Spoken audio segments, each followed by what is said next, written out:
Pai Celestial, muito obrigado por esse dia, obrigado Espírito Santo, porque o Senhor nos dirige em toda a verdade. Obrigado, Pai, pelos meus irmãos e irmãs que estão a essa distância, mas estamos unidos pelo Teu amor, Senhor. Eu peço, Espírito Santo, que possamos ter experiências novas contigo nesse encontro, nessa noite, que o Senhor possa, uma vez mais, aquecer os nossos corações e lembrar-nos de quem nós somos em Ti, Senhor Jesus. Pai, muito obrigado, em nome de Jesus. Amém. Amém. Glória a Deus. Quando se fala em andando nos passos do Espírito, a primeira reflexão que me vem ao coração é sobre quais os passos que eu estou dando, como que está sendo a minha caminhada. Será que eu posso ser referência para a próxima geração de que eu estou andando no Espírito? Será que eu posso inspirar outros cristãos, novos cristãos, a quererem andar como eu ando? Nessa época que nós vivemos, e já gostaria de aproveitar e lembrar os irmãos, né, que estão talvez um pouco aflitos com a pandemia, Deus escolheu que você vivesse nessa época. Deus não escolheu Paulo, não escolheu outros apóstolos, Ele escolheu a você e a mim para vivermos nessa época. E quando se fala andar nos passos do Espírito, eu vejo que temos que estar muito atentos que tipo de exemplo, que tipo de legado nós estamos deixando. E eu quero, para introdução, ler o texto que todos nós conhecemos, né, mas é tão precioso, de Atos, capítulo 1, versículo 8. Recebereis poder ao descer sobre vós o Espírito Santo, e sereis minhas testemunhas, tanto em Jerusalém, como em toda a Judéia e Samaria, e até os confins da terra. Quando falamos sobre andar nos passos do Espírito, eu entendo que estamos falando sobre copiar, sobre imitar, sobre andar junto com o Espírito Santo, ou melhor, deixar Ele guiar os nossos passos. E esse texto tão importante que é lembrado em Atos, do próprio Senhor Jesus, ele fala da nossa identidade. E eu gostaria, pastor Rogério, aproveitar nessa ministração que nós temos e compartilhar também um pouco de alguns testemunhos, até para que os irmãos possam nos conhecer um pouco melhor. Quando Jesus disse, vocês vão receber poder quando o Espírito Santo vier, Jesus, ele estava falando sério. Esse poder, ele já veio sobre nós. Uma das grandes crises do cristão hoje em dia é não saber quem ele é em Jesus. Essa é uma das grandes crises. Outro dia, eu estava lá na igreja e entrou um garotinho de 10 anos correndo no pátio e falou assim, tem um pastor aí, tem um pastor? Eu falei, tem. Então, o senhor pode vir comigo? Eu falei, mas o que aconteceu? Ele estava muito aflito, o garotinho, e ele falou assim, é que o tio está com as coisas ruins no corpo lá, precisa tirar dele. Eu falei, vamos lá. Eu fui com mais o irmão que estava ali perto, o Andrés, meu filho também estava junto, e ele me levou para um acampamento de ciganos. E eu entrei dentro de uma barraca de ciganos, tinha umas 15 ciganas e mais umas 10 crianças, e um rapaz completamente endemoniado, estribuchando lá. E quando eu entrei, uma cigana gritou assim, pode soltar ele, chegou o pastor. Eu pensei, interessante, essa mulher conhece melhor a minha identidade do que talvez eu mesmo. E aí já impusemos a mão sobre o rapaz e já caiu ali, expulsamos o demônio, fomos para cima. Ele aceitou Jesus, acabei pregando para todas aquelas senhoras ali, aquelas mulheres. Nunca tinha entrado na casa de um cigano. Ainda perguntei, vocês sabem por que ele ficou endemoniado? Sabemos, pastor, sabemos. Por quê? Ele foi morar num centro de Umbanda, ele foi morar com outro homem e ainda fez essa tatuagem, ela me falou. E arregaçou a calça dele e me mostrou a tatuagem que ele tinha feito. E aí, oramos ali e fomos embora. E depois conversando, pastor, por que você põe a mão em cima, na cabeça de um estranho e o demônio vai embora? Tinha 15 pessoas ali. Até o R.R. Soares estava na televisão lá. Por quê? Tem muito a ver com você saber quem você é em Jesus. Quando isso não está claro para você, você acaba se intimidando. E essa, sem dúvida nenhuma, é uma das maiores armadilhas do diabo ou estratégias para nos manter fora do foco. E nós queremos andar nos passos do Espírito. E uma das coisas mais importantes para mim que eu entendo nisso é: reconheça quem você é em Jesus. De certa forma, nós somos bombardeados com o pensamento de que somos vítimas, de que somos coitadinhos, pobrezinhos, Deus tenha misericórdia de mim, coitadinho de mim. Não, não. Jesus disse que sobre você viria o Espírito Santo e ele está aí. E Jesus disse que viria poder sobre a sua e a minha vida para nós testemunharmos. Então, eu quero encorajá-lo nessa noite. Eu estava orando sobre esse nosso tempo juntos, que você perceba quem você é em Jesus. Sobre você está o Espírito Santo, está o fogo de Deus. Uma vez perguntaram como que você faz para manter o fogo de Deus aceso em você. Não é assim. A pergunta é como que o fogo de Deus faz para me manter vivo. Eu estou tão cheio do fogo de Deus, a questão é eu reconhecer isso, eu perceber isso. E no tempo que nós vivemos, nós precisamos entender que nós somos a resposta para essa geração. Jesus disse: recebereis poder ao descer sobre vós. Meu irmão, o Espírito Santo já veio, existe uma chama de fogo sobre a tua cabeça, tem uma língua de fogo que pousou exatamente sobre você, e ela é real e ela está agindo sobre toda a terra. O Espírito Santo está se manifestando com força, com poder, e o nosso papel é manifestar isso. Interessante que Jesus, nessa palavra, quando é mencionado, quando é lembrado que Jesus falou, ele diz: sereis minhas testemunhas. Isso aqui é muito interessante. Uma vez eu vi uma reflexão sobre isso. Você é testemunha daquilo que você viveu, não só daquilo que você ouviu falar. Quando você vai, por exemplo, vamos supor que você testemunhou um acidente, um crime, e você vai perante um juiz e ele vai perguntar: mas você viu acontecer o fato? Não, eu ouvi falar. Então você não é uma testemunha. Você é um mero ouvinte. De certa forma, em relação ao Evangelho, nós somos ainda ouvintes dos feitos de Paulo, de Pedro.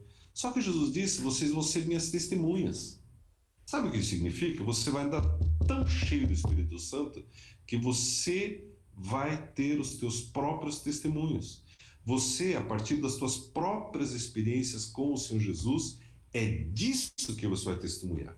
É tão maravilhoso ouvir histórias dos outros, e somos gratos a Deus, mas essa é a tua hora, de você ter as tuas experiências com Deus e ser testemunha desses feitos. Quando Jesus, lá em Marcos 5, onde nós encontramos a história daquele endemoniado gadareno, que é o sujeito mais endemoniado da Bíblia, uma coisa assim absurda que aconteceu com aquele moço, que morava num cemitério, que se feria com pedras, que assustava todo mundo, ninguém conseguia prender. A Bíblia não diz, mas provavelmente ele comia cadáveres. A Bíblia não diz, mas provavelmente ele tinha relações sexuais com cadáveres. Era o que existia de ruim, estava naquele homem. Jesus chega, liberta ele, todos nós conhecemos a história, e no versículo 19 de Marcos 5, ele diz: Senhor, eu quero ir contigo. E Jesus parece que num ato de irresponsabilidade diz: não, não, você não vai comigo. Você vai ser minha testemunha. Você vai para a tua casa, você vai contar o que Deus fez por você. Eu imagino o pastor Rogério, Pedro e os demais apóstolos ali, meio aflitos: mas Jesus, o senhor não vai dar nem o endereço da igreja para ele, mas nem o horário do coral, nós não vamos ensinar ele a dizimar, não. Ele vai ser minha testemunha. E a Bíblia diz que aquele moço, de uma hora para outra, de completamente endemoniado a completamente salvo, ele sai testemunhar. E eu vejo que hoje também é assim. Nós queremos andar nos passos do Espírito, nós precisamos deixar o Espírito Santo usar as nossas vidas, sabermos quem nós somos.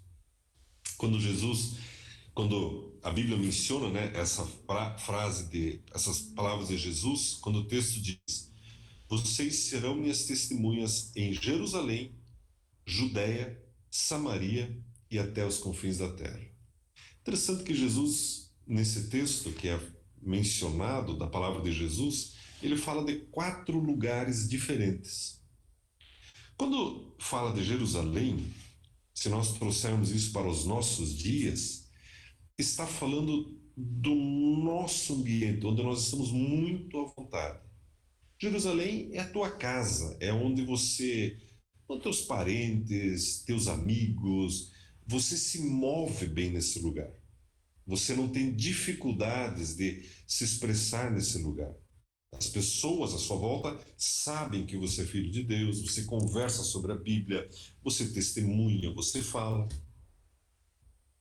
E muitos de nós gostamos de estar em Jerusalém e não há nada errado. O problema é ficar só em Jerusalém. A Bíblia diz, o texto diz que vocês serão minhas testemunhas em Jerusalém, também na Judéia.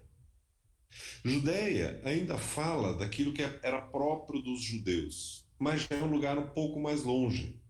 Por exemplo, o shopping da sua cidade, a academia que você frequenta, a escola, a faculdade, o emprego. Já não é mais o teu círculo íntimo de Jerusalém, mas ainda é o teu território. Ainda você se move bem nesse lugar. Você conhece a comida, a roupa, o palavreado, é a tua turma. Você não tem maiores dificuldades de andar nos passos do Espírito na tua Jerusalém, um pouco na tua Judéia. Só que Jesus ele vai além. Ele diz: vocês também serão testemunhas em Samaria. E aqui, aqueles discípulos, eles sabiam bem do que Jesus estava falando, porque Samaria, eles conheciam. E para eles era o lugar do povo impuro. Né? Nós sabemos disso. No que seria para nós isso hoje em dia? É aquela vila onde você não fica tão à vontade, você conhece. É aquela rua onde ficam as prostitutas, você também não fica à tua vontade, mas você conhece. É aquele lugar onde se usa drogas, ali é a Samaria. É aquele lugar, aquele hospital que você não gosta de ir, ainda mais nessa época de Covid. É aquele lugar, aquele ambiente mais hostil. É a cadeia da cidade. Você conhece, mas não é tão fácil se mover nesse lugar. É um lugar que tem ameaça, é um lugar sujo, é um lugar mal cheiroso. Mas Jesus disse: você vai ser testemunha na tua Jerusalém, na tua Judéia, mas também na tua Samaria. E eu sei que à medida que eu falo, o Espírito Santo já vai lembrando os irmãos de alguns lugares que são a Samaria da sua cidade. E Jesus diz mais: e vocês também serão minhas testemunhas nos confins da terra. Para mim aqui, de Curitiba, São José dos Pinhais, né, eu estou falando com os confins da terra. Para você, você está ouvindo dos confins da terra. Sereis minhas testemunhas em lugares que você nunca imaginou. É interessante, Pastor Rogério, um pouco da nossa história. Eu cresci já numa família evangélica, meus pais, meu pai era evangelista, meus avós dos dois lados. Na verdade, um parente uma vez fez uma pesquisa da árvore genealógica, foi até lá quase 1500 e achou que descobriu que em todas as gerações teve pastores. Então eu não tive muita chance de me desviar. Já nasci nesse ambiente cristão, é da nossa formação. E o meu pai, ele era um professor do Estado, mas ele era um evangelista assim contumaz. Ele já é falecido e ele vivia, ele tinha um lema: no mínimo uma alma para Jesus por dia, no mínimo. E se naquele dia ele não tinha alcançado ninguém, ele pegava o carro, saía pelas ruas, ia em busca de uma Samaria, ia para algum lugar para levar alguém para Jesus. Ele, por 35 anos, todo sábado à tarde, ia no presídio de menores aqui do Paraná pregar o evangelho. Tocava acordeão e pregava o evangelho. 35 anos. Eu cresci indo junto com ele. Eu até brinco: se algum dia, pastor, eu for preso por alguma razão, o juiz já pode descontar uns 10 anos da minha pena que eu já pré-cumpri, de tanto que eu ia para a cadeia com meu pai quando nós éramos crianças. E ao longo desses anos, isso é importante comentar com os irmãos, sempre há vozes contrárias para que você não ande nos passos do Espírito. Sempre havia vozes que diziam para o meu pai: Professor, isso é perda de tempo. Esses meninos que você está pregando, eles são presos, eles são assaltantes. Você acha que um menino desse, que está obrigado numa sala dessas, só porque tem um inspetor na porta te ouvindo, você acha que vai mudar a vida dele? Vez após vez ele ouvia essas críticas, mas ele não parava de tocar o acordeão dele e pregar o evangelho. Inúmeras vezes, homens grandes procuravam meu pai no centro da cidade, puxava o paletó e dizia: professor, lembra de mim? Ele falou: não. Ah, eu sou o Rogério, que lá em 1970 e pouco era dos internos. Nunca esqueci o que o senhor falou. Hoje eu frequento a igreja tal, trabalho no lugar tal, moro no lugar tal, quero te agradecer. Meu irmão, é possível andar nos passos do Espírito e ser testemunha de Jesus. Quando você fala andar nos passos do Espírito, às vezes parece assim, mas então nós vamos fazer algo assim, ficar flutuando, navegando. Para mim, tem muito a ver com deixar as nossas pegadas sobre a terra. E as nossas pegadas nós deixamos testemunhando dos feitos de Jesus na nossa vida. Esse mesmo meu pai, ele já aposentado, ele ia todas as noites nos colégios do estado, ele tinha dado aula com 2 malas cheias de Bíblias, e ele era a Judéia dele, era o lugar que ele se movia bem, e ele esperava o professor que ia faltar naquela noite.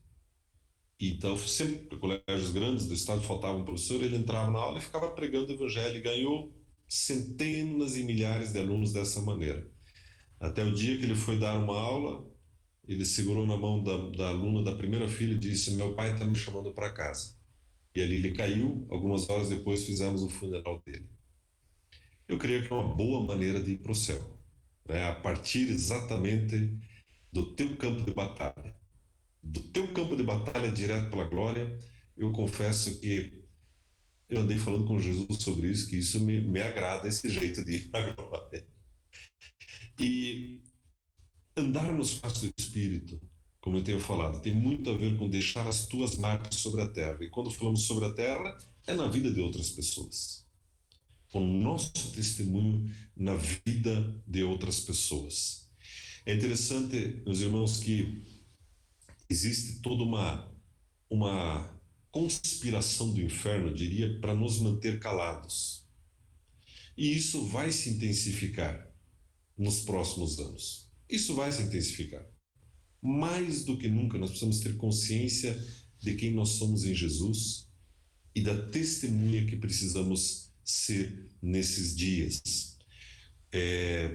Nós, quando a Bíblia fala sereis minhas testemunhas até os confins da terra, outro dia eu fui confrontado com uma situação muito interessante. Eu fui fazer na verdade não fui fazer, eu fui participar de um funeral de um irmão querido de uma colônia alemã aqui perto da nossa cidade.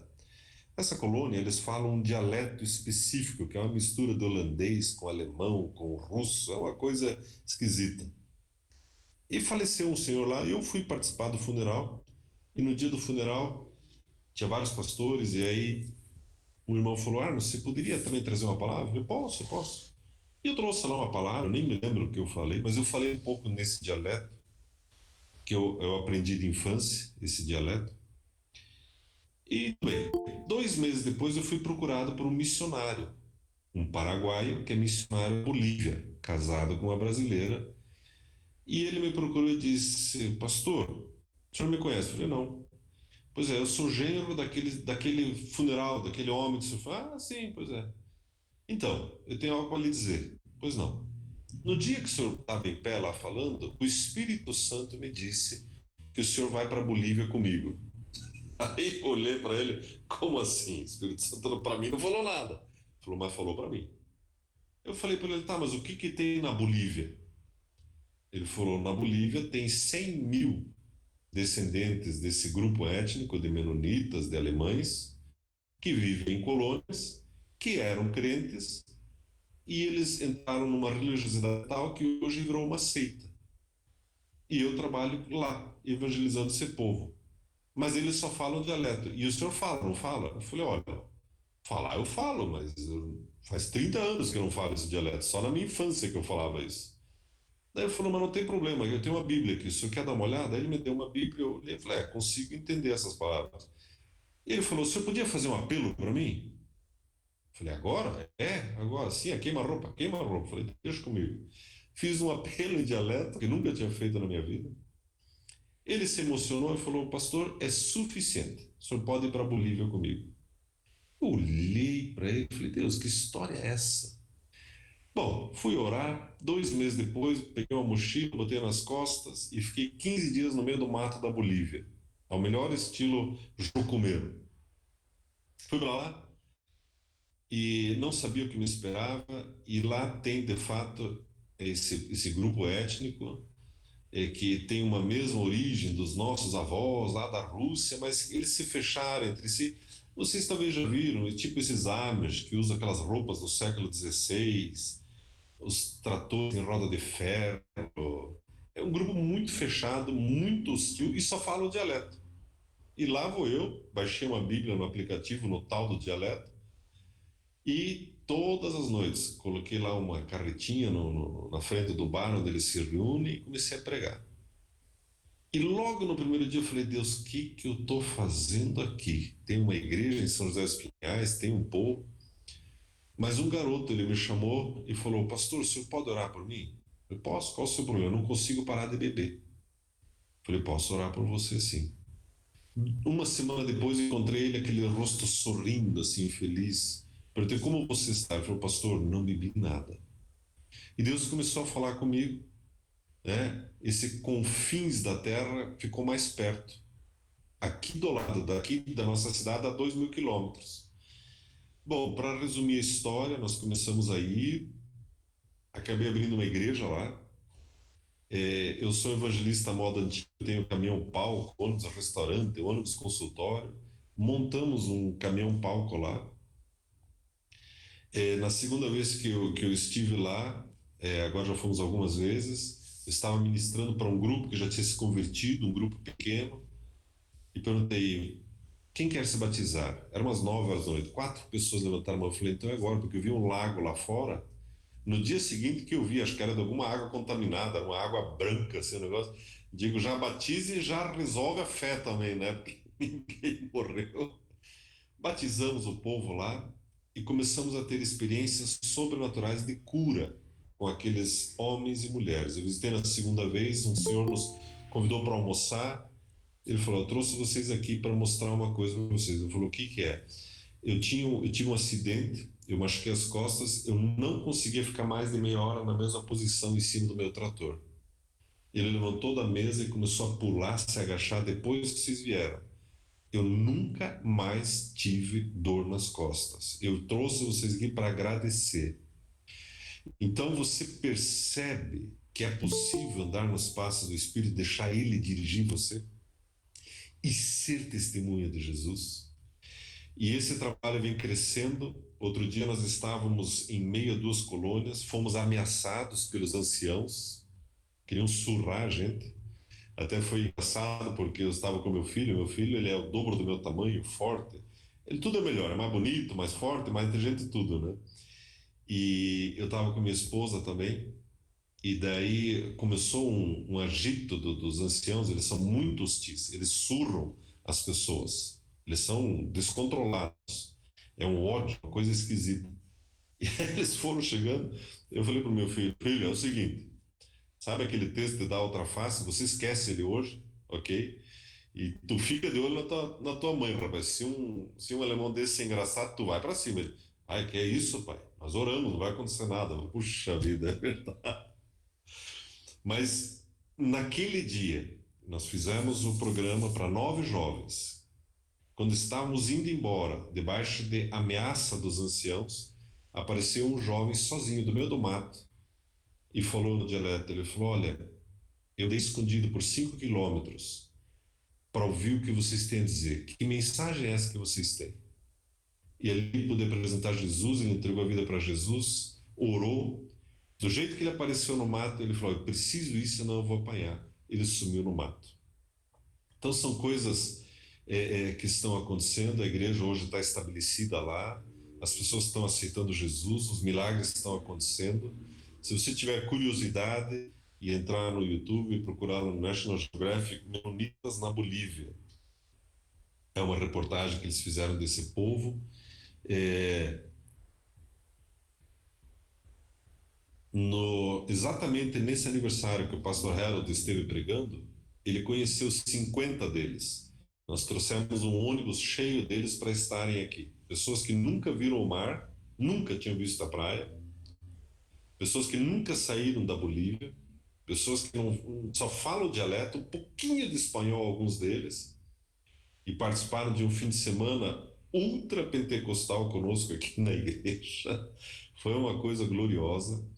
É, e aí voltaram lá para Bolívia, ainda na última hora antes de fechar as fronteiras, e estamos com esse trabalho. Quando Jesus disse: vocês vão receber poder para ser minhas testemunhas em Jerusalém, Judéia, Samaria e nos confins da terra, ele estava falando sério.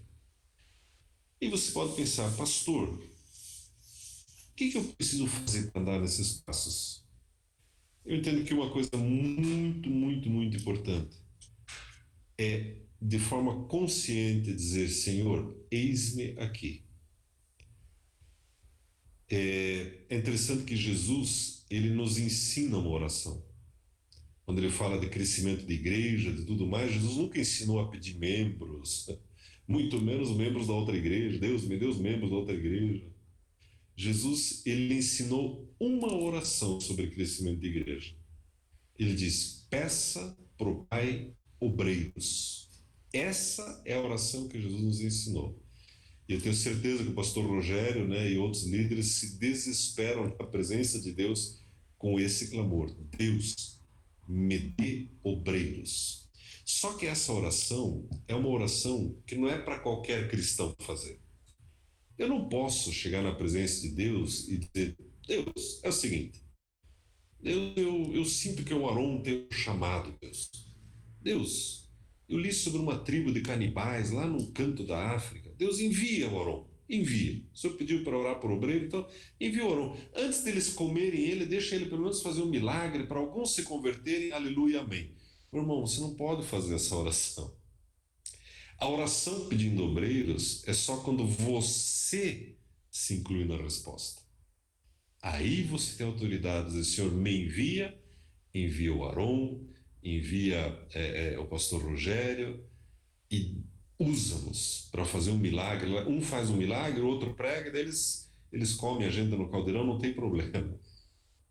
Mas essa oração é uma oração muito importante. E, meu irmão, Jesus vai levar a sério quando você disser: Senhor, me envia. Ele vai levar a sério. E eu vejo que o nosso empenho, a nossa busca, né, pelo reino de Deus, inclui também esse, deixa eu usar a palavra certa, né, porque hoje em dia fala-se tanto sobre a graça e a palavra esforço parece que é uma palavra proibida, né, mas na verdade há um empenho seu, pessoal, em andar no Espírito. Isso não acontece de sozinho. É uma decisão voluntária sua, andar nos passos dele. Eu me lembro, o pastor Rogério, que alguns anos atrás, no final dos anos 90, eu sempre gostei da área de evangelização e eu li sobre um grande evangelista, o evangelista Reinhard Bonnke, que pregava na África, e eu vi que ele estaria pregando nos Estados Unidos em 99, foi isso. Eu conversei com o pastor, ainda falei: olha, acho que eu vou lá conhecer esse homem. Eu falei: não, isso é loucura, vê se ele vai ter tempo para você. Mas eu fui, fiz as malas, arranjei um dinheirinho lá, uns dólares, e fui lá para um lugar chamado Pensacola. Tinha um avivamento lá uma época, e vários pregadores, e o Rainer Bonk seria um deles. E foi muito especial, fui muito impactado pelo que ele falou e como ele pregou. E quando ele ia orar e pôr as mãos, eu estava muito distante, não conseguia chegar perto. E ele já estava indo embora, e o americano meio estressado com segurança, e ele sentou no palco assim para ir embora, sair para uma porta lateral. Eu pensei: agora, vim de tão longe, como é que eu faço para esse homem orar por mim? Você quer andar nos passos do Espírito? você precisa se esticar um pouco. Eu me lembrei de Paulo. Paulo, ora, ele tirava a carteirinha de cidadão romano, ora tirava a carteirinha da língua grega, ora falava hebraico, ora aramaico. E sabe o que? Eu gritei uma frase em alemão para ele. Ele ergueu os olhos, olhou, eu falei, aqui, ó, sou eu aqui. Ele falou, fez assim para mim. Aí eu falei para os americanos, excuse me, excuse me. Cheguei na frente dele, a primeira coisa que eu confessei foi, ó, o meu alemão se esgotou nessa frase que eu falei. Eu, na verdade, sou do Brasil e eu quero uma oração sua. Aí ele deu risada, orou por mim e a partir de lá eu comecei a persegui-lo. 2 anos depois fui para a África, para a Nigéria, participar de uma cruzada. Foi uma coisa impressionante, mudou a nossa história. Começamos a fazer cruzadas aqui também, na escala que Deus nos permitiu. 2 anos depois voltei de novo atrás dele e ele estaria aqui no Brasil numa ocasião, em Belo Horizonte e em Goiânia. Foi em Goiânia. E daí eu descobri o hotel que ele estaria, me inscrevi no hotel que ele estava. Era caro o hotel, mas tentei um contato e não conseguia. Chegava no aeroporto, que banco que vai sentar o banco? Vai sentar tal, me inscrevia do lado, eles mudavam ele. Até que no raio-x do aeroporto de Minas Gerais, ele escapou assim, a equipe ficou para trás e eu catei ele, levei, eu quero ele ensinar um negócio. O quê? Ele fala aquele jeito bem alemão assim. Mostrei pão de queijo para ele. Se apaixonou por mim ali. E começamos a conversar e acabamos ficando amigos. E ele falou: o que você quer? Eu falei: eu quero que você vá na minha cidade pregar. E ele veio uma, veio duas, veio 3 vezes. Acabamos ficando amigos. Ele faleceu agora no ano passado. Fui no funeral dele, estar com a família. E uma das últimas coisas que ele falou nesse último encontro que nós tivemos lá na casa dele nos Estados Unidos ainda, ele falou: Arno, eu tive um arrebatamento de sentidos. Ah, é? Aham. O que aconteceu? Ele falou: eu estava me vendo entrar no céu e estava achando bom. Só que no meio do caminho tinha uma caneta, ele falou, muito luxuosa, muitas pedras preciosas. E eu me agachei, quando eu peguei, eu acordei. Eu falei: e daí, pastor Bonca? Falei: daí que eu comecei a escrever poesias. Poesias? Ele falou: poesias. Você quer ouvir uma? Ele levantou, buscou uma poesia. Ele falou: eu não escrevo poesias da primavera nem das borboletas, eu escrevo poesias de temas bíblicos. E ele começou a escrever poesias. E ele dizia para mim o seguinte: essa aqui é uma palavra para todos os irmãos. Ele dizia: Arno, ele já estava com mais de 70 e tudo, já enfrentava um câncer, já estava. Ele falou assim: muitos pastores e líderes me perguntam, bom, que você não vai parar? Você não vai jogar golfe? Você não vai. Você não está velho? E ele dizia assim: Arno, quando um avião está no final da pista, é a hora que ele acelera mais, porque é agora que ele vai levantar voo. E assim ele foi, né, até o fim da vida, e agora escrevendo poesias, livro escrito, CD gravado. Quando você acha que já fez tudo, Deus tem mais. Andar nos passos do Espírito, meus queridos, para mim é exatamente isso. Deus sempre quer levar você a esticar a sua fé, esticar a tua fé. A gente acha, não, agora, porque de certa forma, pastor Rogério, nós somos formatados a pensar em nos aposentar. Né? Se entrevista uma criança de 10 anos, o que você quer ser quando você crescer? Não sei, mas quero me aposentar bem. Não, irmão, biblicamente, nós fomos chamados para dar frutos até a nossa velhice. E o pastor Bom, que faleceu no passado, aos 79 anos de idade, com mais de 79 milhões de fichas preenchidas de pessoas que aceitaram Jesus. 1 milhão para cada ano de vida dele.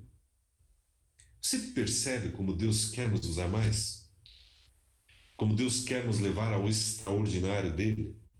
E eu gostaria de definir no final que eu quero compartilhar com os irmãos com dois pensamentos. Um deles, Arno, o que seria o extraordinário de Deus na minha vida? Será que o extraordinário de Deus na minha vida é o púlpito do pastor Rogério? Será que o extraordinário de Deus na minha vida é um estádio cheio de gente? O extraordinário de Deus, meus irmãos, é quando algo acontece na tua vida e as pessoas olham e não fica a menor dúvida. Foi Deus que fez isso na vida dele. Isso é o extraordinário de Deus. Não necessariamente é o púlpito do teu pastor, nem o estádio cheio de gente, mas quando as pessoas olham para você e não sobra um espaço para a glória pessoal e o reconhecimento, foi Deus que fez isso. Conto para você um testemunho de pastores do Rio de Janeiro que moram e vivem naqueles morros, naquelas favelas, e que impedem traficantes de matar jovens devedores de drogas. Isso é uma coisa extraordinária. São homens que você não vê no Instagram, no Facebook, fazendo frases de efeito. Raramente você vai vê-los no live, numa reunião Zoom, só que estão sendo usados para o extraordinário de Deus. Deus tem o extraordinário para a sua vida também. E coisas vão acontecer que as pessoas vão olhar para você e diz: só Deus poderia ter feito isso. Só Deus poderia ter feito essa obra.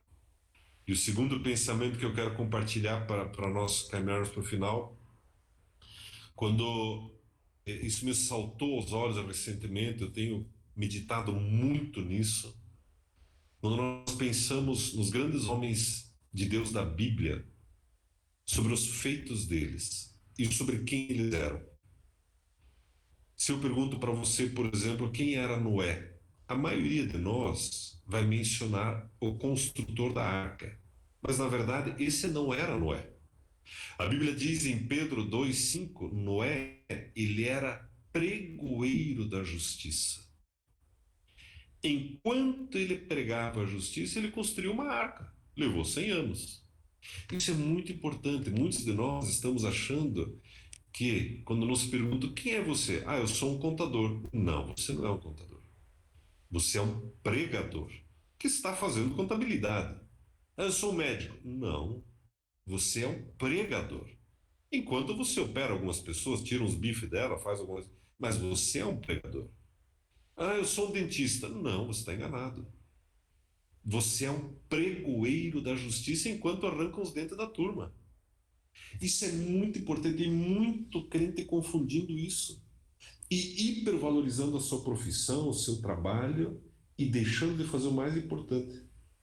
Andar no espaço do Espírito é entender isso. Jesus, eu sou um pregador da justiça. Seja eu jovenzinho, seja eu idoso, seja casado, solteiro, perto ou longe, é para isso que nós somos chamados. Algumas pessoas pensam, mas eu não tenho esse chamado. A Bíblia diz em Marcos 1,17, Jesus disse, sigam-me e eu farei de vocês pescadores de homens. Se eu digo que eu não tenho chamado de pescar homens, eu digo, Jesus, o Senhor é mentiroso. O Espírito Santo, o Senhor é incompetente. Ele prometeu. Ele se responsabiliza pelo que ele falou. A questão é, Senhor, eis-me aqui. Usa a minha vida. Usa a minha vida.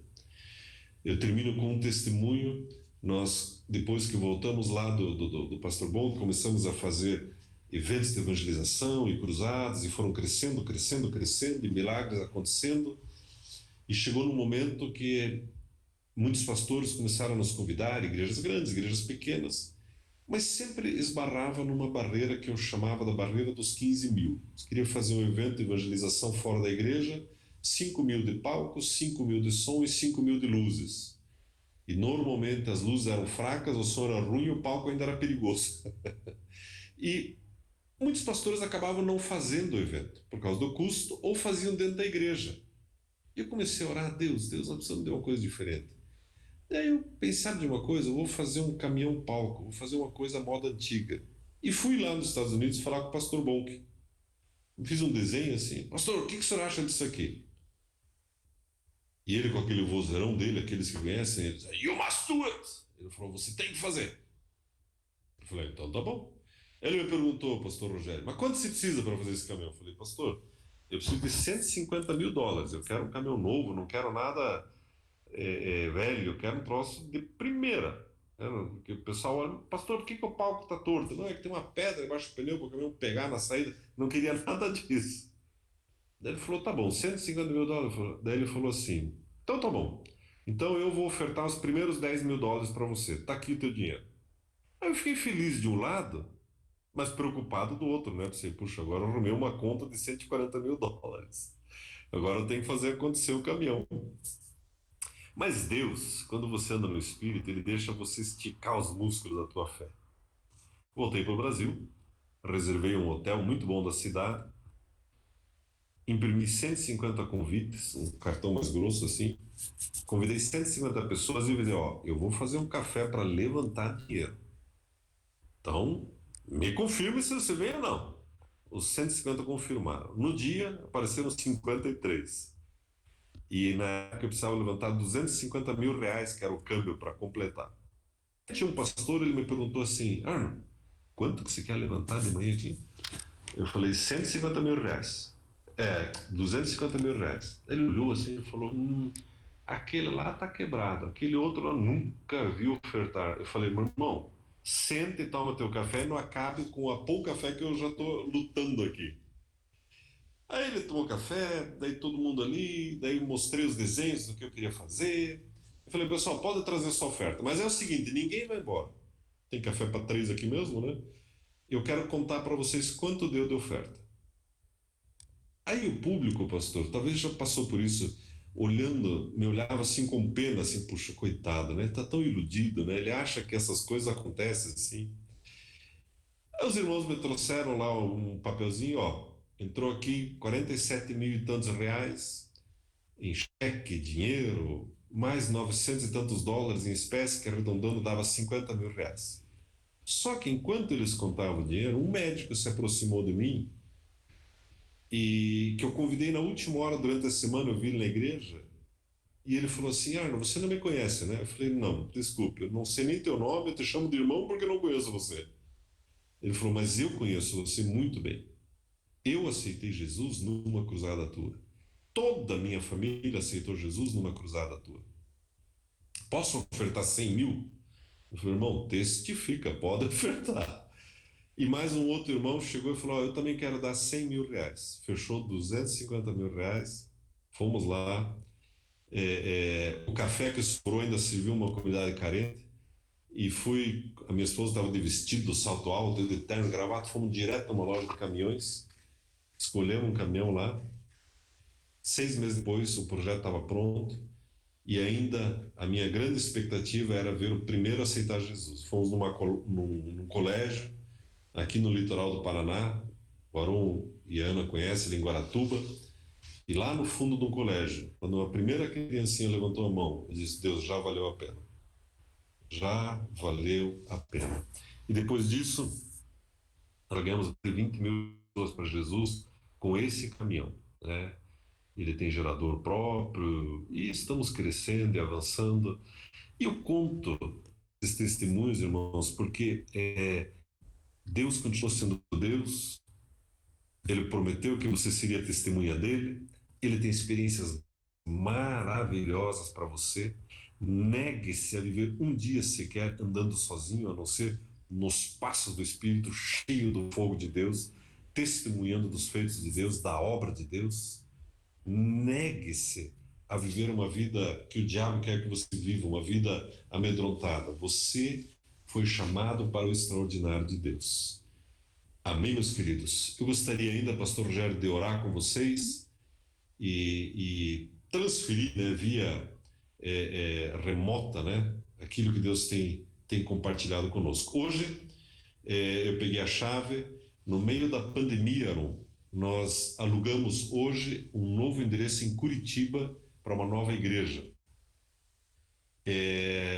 E, Pastor Rogério, quando começou a pandemia, nós temos também um ônibus consultório, temos um ônibus restaurante, e nós começamos a sair todas as noites, fazer louvores, oração, quase todas as noites. Agora, enquanto falamos, está acontecendo uma serenata. A minha equipe está lá num bairro, uma invasão que aconteceu aqui em São José dos Pinhais. Já me mandaram imagens de um senhor dentro de um carrinho, nesse frio aqui, está 9 graus, orando, expulsando demônios. E, e, E o nosso ônibus parece o caminhão da Coca-Cola, é todo com LED iluminado assim, né?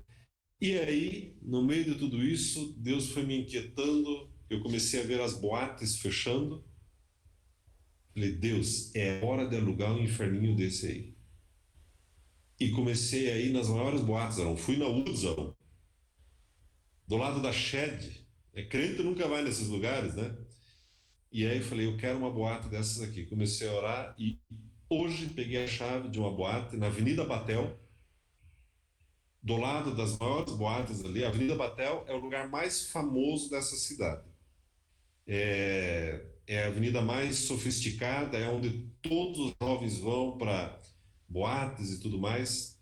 Estamos ali abrindo um ponto de pregação, uma igreja nova ali. Amanhã eu vou postar um vídeo de saudação no meu Instagram, se quiser olhar lá, Arno Paus, eu estou lá. E queremos ganhar aqueles jovens. A nossa igreja, nós estamos há um ano, né, sob a denominação 316. É o nome da nossa igreja, 316 Airport Church. E nós vamos ter um culto às 3h16 domingo da tarde, mas também vamos ter um culto às 3h16 da madrugada, de sábado para domingo. E eu combinei os jovens da minha igreja, né, o Andrés, que é o líder, ele perguntou, pastor, mas a gente vai para lá e fica até que horas lá no sábado? Eu falei, é simples, até o primeiro se converter. Enquanto não se converter nenhuma alma, vocês não podem fechar o lugar. Vai virando a madrugada lá, não quero nem saber. Eu tô de olho, falei. Então hoje pegamos a chave do nosso endereço novo, daqui a 30 dias estamos inaugurando, vamos ganhar muitas almas para Jesus ali. Amém? Posso orar com os irmãos? Pai Celestial, muito obrigado pelo pastor Rogério, obrigado pelo Aron, pela Ana, por cada um desses queridos irmãos e irmãs que podemos ter esse tempo juntos. Eu sei, Espírito Santo, que o Senhor já liberou essa chama de fogo, essa língua de fogo sobre cada um de nós. Eu oro, Espírito Santo, para que cada um se lembre disso, para que o Senhor tenha liberdade de agir através de nós. Eu sei, Espírito Santo, que à medida que falamos alguns sonhos, voltar à memória dos irmãos. Eu oro para que cada um possa corresponder, Senhor, ao teu chamado e dizer, Senhor, eis-me aqui. Usa a minha vida, Senhor. Usa a minha vida, Senhor. Espírito Santo, que possamos estar em chamas para o Senhor, deixando essas pegadas de fogo por onde passamos na vida das pessoas à nossa volta. Pai, não sei quando vamos nos reencontrar de novo, mas que possa ser um tempo de compartilhar inúmeros testemunhos. Pai, declaro sobre meus irmãos e irmãs a palavra de ânimo, de fé, de coragem, de intrepidez, de alegria, de unção, de amor, em nome do Senhor Jesus. Pai, toda ação das trevas contra essa igreja, eu frustro em nome de Jesus. Pai, declaro e libero a palavra de multiplicação, de crescimento, de avanço, de criatividade, novas estratégias, Pai, de avançar dessa igreja. Em nome de Jesus. Amém, Senhor. Amém.